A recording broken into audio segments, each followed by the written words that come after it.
Talk. This is a podcast where we have conversations that illuminate the intersection of faith, culture, and the common spaces of our community. I'm Abby. I'm Joel. I'm Kenton. And I feel like we're nearing the end of winter just because it's nice and warm today. All the wood that I can find to knock on. It's not what the groundhog said. I know. I don't like Tawny. I don't like that groundhog. Yeah. But what is your favorite part of winter?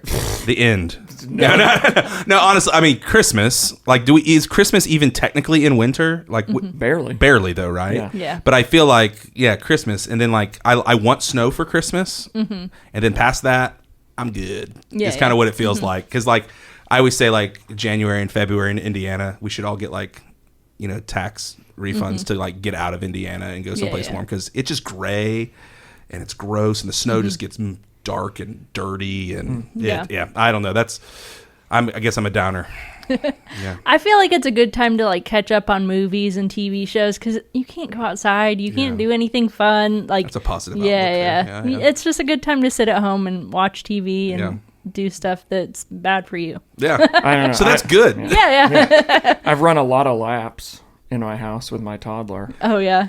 Like it's. The circle because there's nowhere else to go, so it's just like he's like, I just want to run. Yeah. Chase me. Kind of thing, right? Yeah. So that's a positive thing of being stuck inside, and you don't get like freezing cold, and you probably don't get crazy sweaty because it's not outside in the summertime. So it's air conditioned running. Look at that. You got that. My dogs love the snow, but I could care less. Then you got to clean up after. Oh, it's just the whole thing. Yep. Wah, winter. But here comes spring. Yeah. Hopefully soon. We'll see.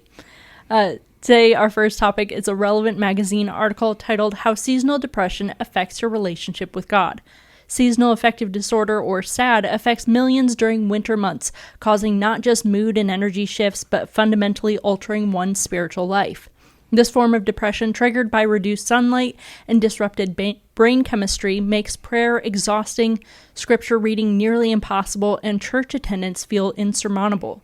Clinical neuropsychologist Dr. Michelle Bankston explains that SAD impacts up to 3% of the general population, but those already prone to depression face 10 to 20 times higher risk. The church has historically treated seasonal depression as a crisis of faith rather than a medical reality, leaving many believers wondering if they're not praying hard enough or if God has abandoned them. Addressing seasonal depression requires both practical strategies and spiritual reframing. Bankston recommends light therapy, outdoor walks, vitamin D supplementation, and planning small joys. She encourages viewing winter not as death, but as dormancy, a necessary season of rest. The church is slowly changing its approach to mental health, recognizing that people need communities willing to sit with them in darkness rather than fight it alone. So, have you guys ever experienced seasonal affective disorder? I didn't think that I did until like 3 or 4 years ago. My wife's like, "What is your problem?" Yeah. And I'm like, "How much time you got?" But it was. I think it's really starting to affect me. Like I'm just motivated. It's harder to get me motivated, and the amount of times that like I'm like leaving the house at the last second because I'm thinking about how cold I'm going to get, and I'm kind of a baby about it. So I feel like just in the last few years I started to understand SAD in that way for me personally. Yeah. I've probably struggled with it forever, but I also struggle. I'm probably the 10 to 20 times at a higher risk because of just dealing and having kind of general depressive disorder. But I mean, every year, once we get to this part of the year, I feel like mine is less affected by the cold and just affected by the overall darkness. So like now that we're getting closer to like 7 p.m., it's still being light, I definitely feel kind of a weight lifted off. Yeah. When it's like dark in the morning until 7 and then it's dark at night at 5, in Indiana, it's kind of, that's the worst of it for me. For sure. I didn't even think about the dark, but that's a huge part of it too. When you're waking up and it's pitch black outside, and you're getting home from work and it's already pitch black outside, you're like, "Where was my day?" And and with the just general grayness of it all too, it can be rough. Yeah. What about you, Abby?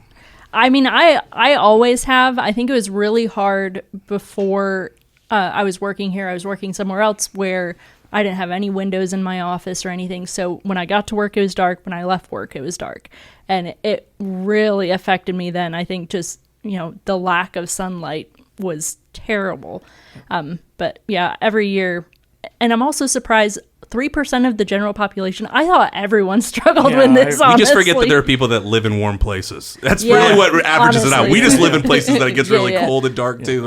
But that's not everybody. But 3%. I'd be like, I wouldn't have been surprised if it said 25%. The Indiana statistic is like 89%. Oh, probably. I believe it. Yeah. My wife, when she was first out of nursing school, her first job at a hospital was a night shift job. And she is not a night person at all, so we were nervous about that. But she always says that the hardest part was this time of year, where she would go in, her shift would start at 7 p.m. and then it was already pitch black, and then she would leave the hospital and it was pitch black still at 7 in the morning, and it was like, I barely got to see the sun today. What happened today when you're in a hospital under those kind of fluorescent lights? It was like rough. It's crazy. Yeah. What would you say to people who feel like their seasonal affective disorder pushes them further from God? My first thought is like, give yourself grace. Like, give yourself like permission to like go through it, right? And I think it's not only with seasonal affective disorder, but any kind of mental illness, mental disorders, or just tendencies. Like, we shouldn't just be so quick to just throw spiritual language at it. I mean, our bodies and our body chemistries are all so different, and they meet the variables of the weather and interactions we have with people and different outside stresses. So I guess I'm one not to throw spiritual language quickly at this. So yeah, is prayer harder? Is focusing on reading something more difficult? Is getting out of bed and going to a gathering and peopling a lot on a Sunday? Is that less comfortable? Yeah. Is that something that's going to be more of a challenge? Yeah. It doesn't mean that A, you're not a spiritual being and that God is angry with you. And B, I don't think that God is really moved from you. God is still with you, and God's not so small and puny that we can move him away with the things that we're going through mentally. So just, I would say to somebody, like, give yourself grace. It's just a season. This too shall pass, and God is still with you, and tomorrow is a new day, and the days are getting longer and the nights are getting shorter, kind of thing. So yeah, that's the first thing that I would say there. Give yourself grace and know that God gives you grace, and God is still with you in it, and you're not alone. That a lot of people struggle with this in different ways too. Yeah. I love that Dr. Bankston, she said to not view winter as death, but as dormancy, a necessary season of rest. Like, that's such a great way to put it. Like, you're going to have these seasons where it's going to be harder to do stuff, but it's not going to last forever. Yeah. And spring is coming, and new life is coming. And it's actually like in those seasons of dormancy that, God is working underneath the surface so that there can be new things. Yep. So to see it not as like final in death, but seeing it as dormancy so that something new can grow, I think is really important. That's a cool distinction. Yeah. Well, as of this week, Valentine's Day is Saturday. Get your gifts. Yeah. This is your warning. Man. Do you guys really celebrate Valentine's Day in your houses? Like, yes. Yeah. Yep. I mean, not like, we don't make a huge deal out of it, but we've created a like small gift thing, and this is the first year that like Leo, my toddler, will be old enough to actually participate. know, so like we had a conversation about like, we're gonna go get mommy something for Valentine's Day, and kind of like Valentine's Day is just about showing that you care and you love someone and all of that kind of stuff. So yeah, I mean, we dive right into the consumerism of Valentine's Day. It's been a couple months since Christmas, so we gotta go back in the consumeristic. Yeah, barely long enough. Yeah. But yes, we do. Yeah. One of the things I love the most about my wife of 16 years is that she hates Valentine's Day. And she has no expectations for it. That's just what she said for 16 years. If you bought her flowers, you tell me she would be happy. She's not going to be upset if I buy her flowers. That's a really good point.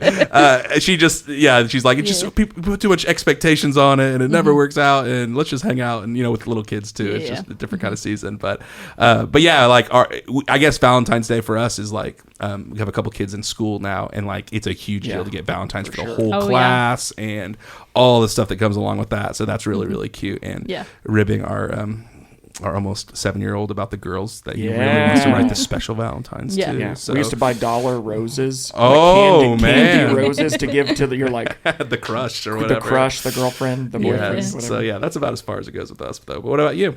Yeah, we don't like to go out on Valentine's Day because it is Stay home. chaotic. No matter where you go, you could go to McDonald's and it's going to be insane. Prove it. I want to see pictures. It will be. Yeah. But yeah, so we'll usually go out like around Valentine's Day. Sometimes we'll do gifts, but it's never the same every year. Sometimes we'll do gifts. Like, to me, that's the most stressful sentence ever, because like, are you doing one? Does that mean that I need to do one? But if you're not, then we're not. Like, I need to know one way or the other. That's terrifying. I mean, we usually talk about it ahead of time. Like, hey, were you planning on doing anything? Yeah. Nope. Okay, cool. Until this year, we had it was a formula. Like, we got each other very specific gifts. Oh. And it was just on repeat. This year, we, for whatever reason, pivoted. I don't know. It's probably mostly my fault. I couldn't find anything that I was like, yeah, I should buy this. My wife would always get me a guitar pedal, and I would always get her a gift card to go have like a massage or That's nice. her nails done or whatever. And so that was our thing. But this year we went a different route. So is your wife, is the musician that you are, does your wife like know your pedal boards and your effects so well that she knows what kind of pedal you'd want? I have to send her exactly what I was going to say, lady, I did not know about your game. If you literally were like, he needs a new tape delay pedal. We have like a budget, and I would send her one, and then the part about Valentine's Day is she would just write on the side of it. So like they're forever. You know, a lot of gear you sell and buy, and you can't trade this one in. Probably not going to trade one that says like "love you forever and always," 2023 or whatever. You want some dude getting their like distortion pedal? You ship it to Michigan. Where'd that come from? Yeah. So. Yeah. Well, I thought it would be fun to talk about some odd old-timey Valentine's Day traditions. So the first one, did you think Valentine's Day was just for love notes? Well, think again. The Victorians used Valentine's Day to let out all their emotions and send not only love poems, but hate mail too. A vinegar Valentine was a handy way to rid themselves of unwanted romantic attention. These nasty notes didn't smell of vinegar, but they certainly were sour. The authors would outline all the things they loathed about the recipient alongside an illustration. Right up until the 1930s, New Englanders still preferred their Valentine's gifts to be accompanied with a bouquet of violets. This is due to the original medieval mythology of Saint Valentine. According to one bit of lore, he was a priest who was persecuted by Emperor Claudius of Rome for his Christian beliefs. After Claudius imprisoned Valentine, the saint crushed violet flowers that grew outside his prison cell window to make ink, which he used to write his letters. A dove is said to have delivered his messages. So it was all violets until Big Rose got into the conversation and messed up everything. The Big Rose corporations. And then every kiss begins with K. And then another Victorian tradition, people would send a single glove to their beloved. Giving a pair of gloves as a Valentine's gift was nothing new, as the 17th century writer Samuel Pepys mentioned in his diary, but the Victorian gentleman tweaked the tradition to develop another secret signal. The chap would send one single glove to his chosen Valentine in the hope that she would wear the glove on Easter Sunday as a sign that she returned his love. That's quite the wait. That's a long to wait from he is Valentine's. Risen indeed. Yeah. Here's the love glove. Yes. It's very OJ of him. Oh my gosh. Yeah, does it fit? If it fits, we're together forever. Yeah. What did you guys think about these traditions? Obviously, we loved them. Yes. I mean, the idea of people just doing loathe notes too, like that's just what we have social media for today, right? Like, I mean, what do we even need that for? But just the idea of taking the time.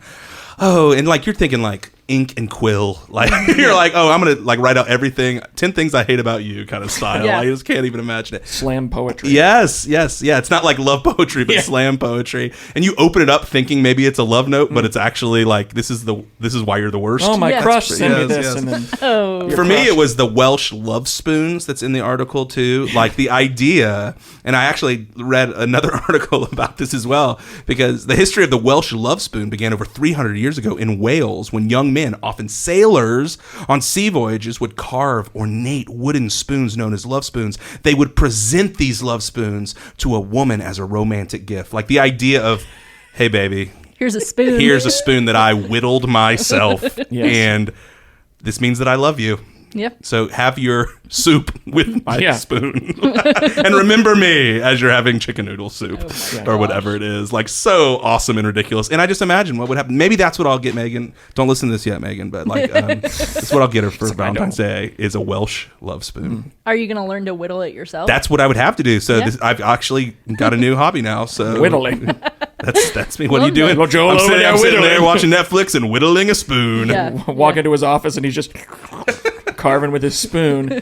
I don't know, like the article calls them gaudy handmade cards, which I don't know if you've ever like looked through like your grandparents, like, you know, that feel like they'd always have like a shoebox or something full of like the old cards they got, and you would see, like, if you look at the article, there's pictures of like the card.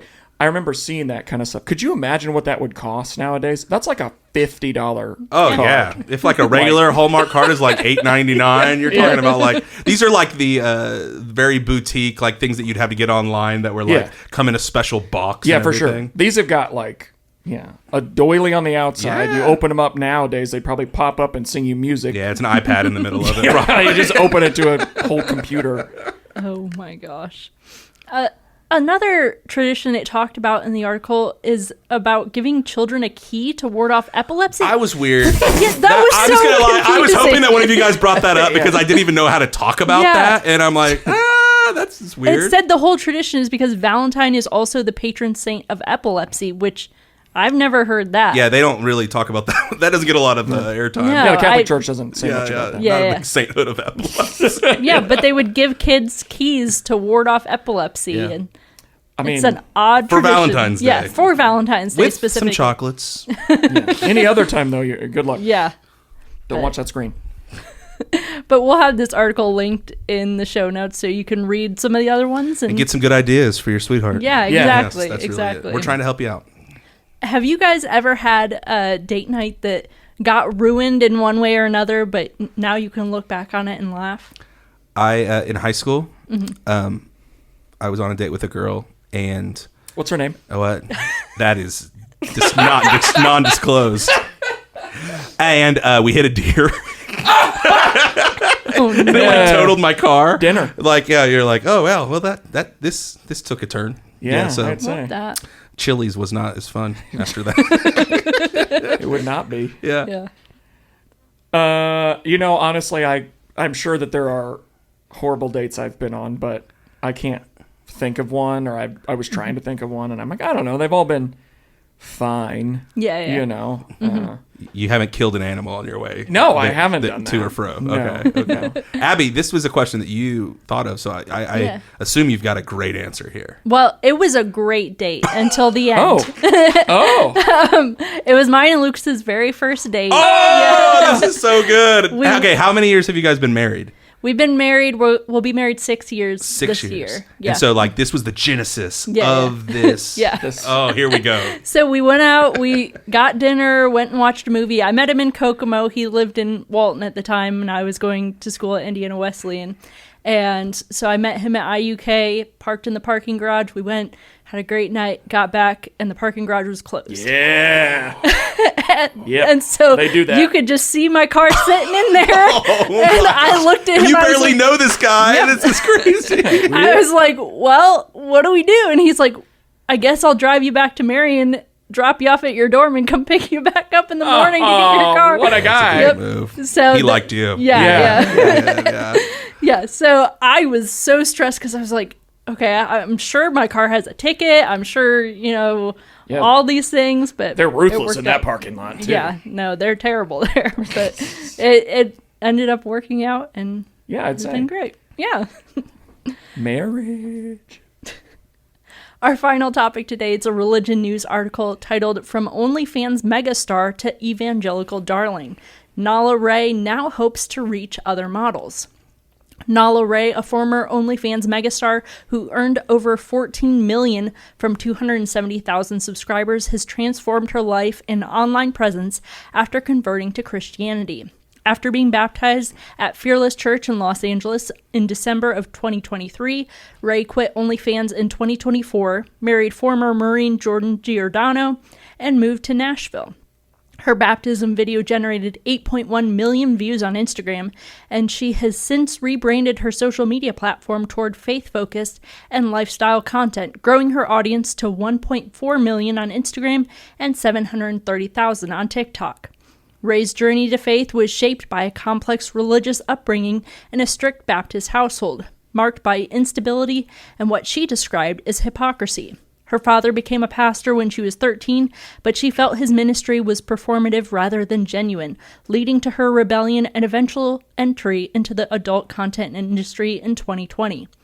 After meeting her future husband through TikTok, his authentic and gentle approach to Christian faith contrasted sharply with her childhood experiences and became instrumental in her spiritual transformation. Now Ray has launched the Nala Ray Show podcast with her husband, aiming to create a safe space for women in online sex work to discuss their experiences and explore questions about faith. Despite criticism from some who claim her conversion is financially motivated, Ray has become a speaker in conservative Christian circles and continues to advocate for others in the industry. She hopes to help women examine their relationship with pornography and find the spiritual healing she discovered, emphasizing love and compassion over judgment. So what do you guys think of this story? I thought it was awesome. That was really, really encouraging. Just a reminder of how the story of Jesus and the work of Jesus can go into the darkest places, and grace flows down to the lowest places, and can bring light from wherever it might look like. So, yeah, I was overall really encouraged by the article, and some of the questions I always have with people that have a dramatic conversion about are they based in a church? Do they have people around them, a community?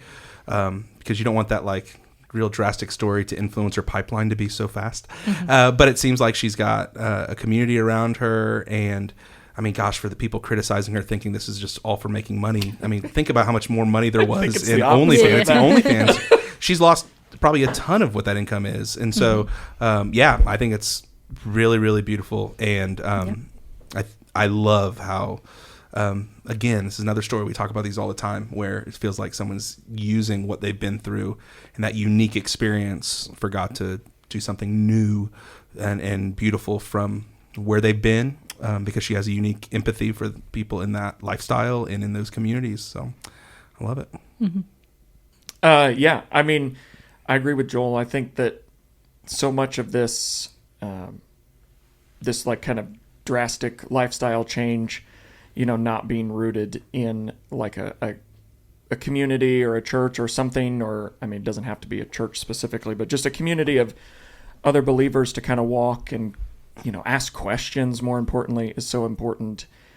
And I think, she's a part of that, but then also just her willingness to create that for other people and an open place to be asked questions by people who are potentially not in the faith because they're still, working in that industry, or maybe are outside of that, but looking towards faith, but an open place to ask questions, which, around Bridgeway, we talk about asking questions all of the time, and just seeing anybody who's willing to step out and say, I want to help answer questions. I want to help, give you a place to talk and discuss faith and how that intersects with where you're at in your life and stuff like that. Yeah. And I also love that,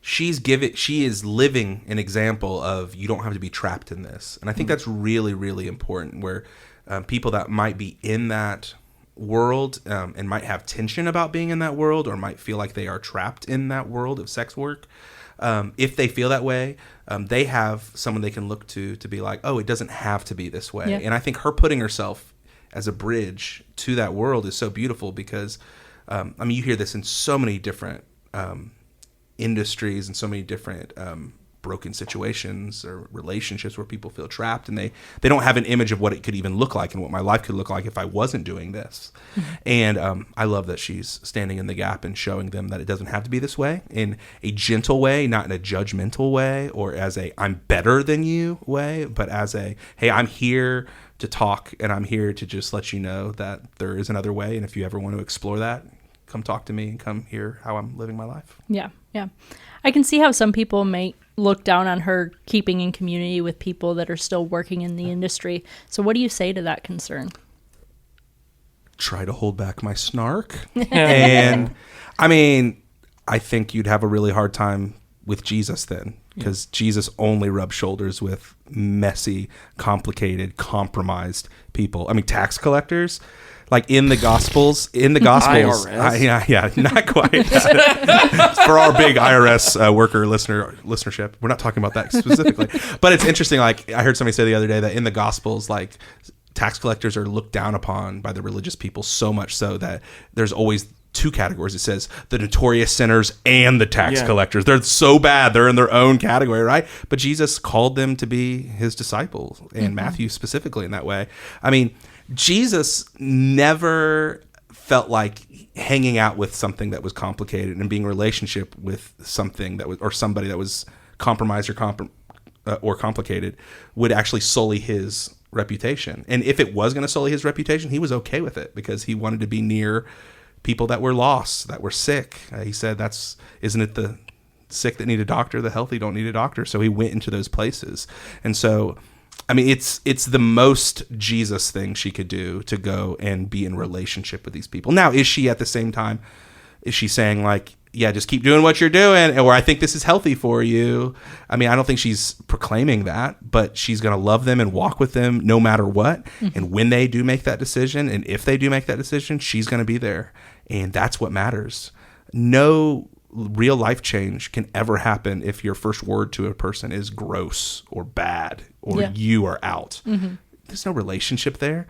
And so I love that. And I think anybody would say that she's, by creating a safe space for people that are in this industry, that she is compromising herself, man, I'd say you have a really hard time looking at Jesus and the disciples. Like, it's interesting. I heard somebody teach a couple years ago that Jesus is always around the Pharisees. Like, that's why he can criticize them all the time, because he's like, they're an earshot of him. He's doing life with them. There's multiple times he's eating in Pharisees' homes. He's talking to them, debating them, teaching them. And it's like, he disagreed with them, but he was in proximity with them, and they knew that he was for them. And it's just fascinating how we're so quick to just make enemies out of people instead of people to be loved. So I love what she's doing. And I would say that if you have a problem with the way she's interacting with the OnlyFans community or sex worker community, then I would encourage you to examine the way of Jesus and examine the way he interacted with messy, compromised, complicated people and situations. Yeah. I've heard stories from other people who, have left a messy past behind, and they'll shame people that are still going through whatever that they had, gotten past. And so I just love that she's still, looking after these people, caring about them, and not shaming them for where they are, but being a safe space where they can ask questions and learn more and, hopefully get to where she is. Yeah. And I would always say to those people that have left those complicated backgrounds and be like, were you shamed out of it? Does shame actually change anybody for the good? Right. Like, does guilt actually bring anything good out of this life? No, it's not the currency that God works in. It's not the currency that we actually change. And so I'd say, shame doesn't get the job done, but what she is doing is a lot more like love, and love gets the job done better than shame and fear and guilt ever could.